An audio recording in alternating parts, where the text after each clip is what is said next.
first thing we have at the Combat Air Museum is we have one of our newest restored plane is the F-84, which has been done in these really fancy colors here, which is really neat.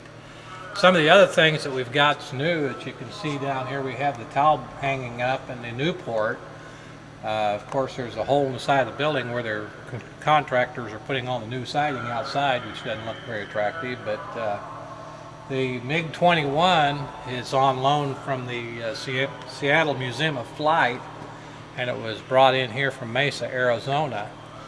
And then, of course, over here on the other side of this aircraft, we have the F-111. This is very new to our museum, and you can get the pictures there right here. And the F-111 capsule here was restored by Ken Pringle, who lives 60 miles south of Topeka, and he's in the restoration business for flight simulators.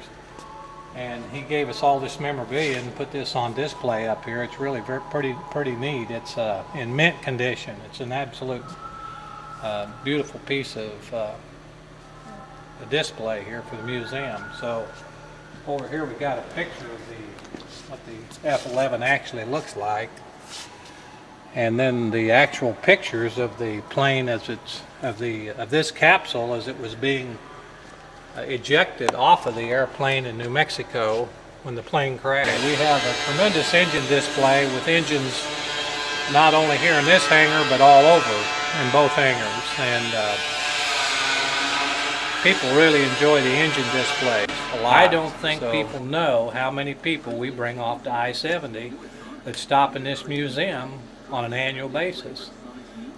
A lot of them. I mean, you'll just ask them and they'll say, oh, we were just going down the interstate and we saw your sign, or we heard someone in Denver or St. Louis say, now stop at the Combat Air Museum. Or when I called Boone Pickens' office and was trying to get some money, and the gal said, well, I'm sorry it took me so long to get back, but when I told my board, I was in a board meeting, and when I told them that, well, it's Mr. Howard from the Air Museum calling me again, and she said, I've got to call him back. And one of the board members stood up in the meeting in Dallas and said, I stopped at that museum every time I go from Iowa down here. He said, I was just in there the other day. And it made her so joyful, she called me right up.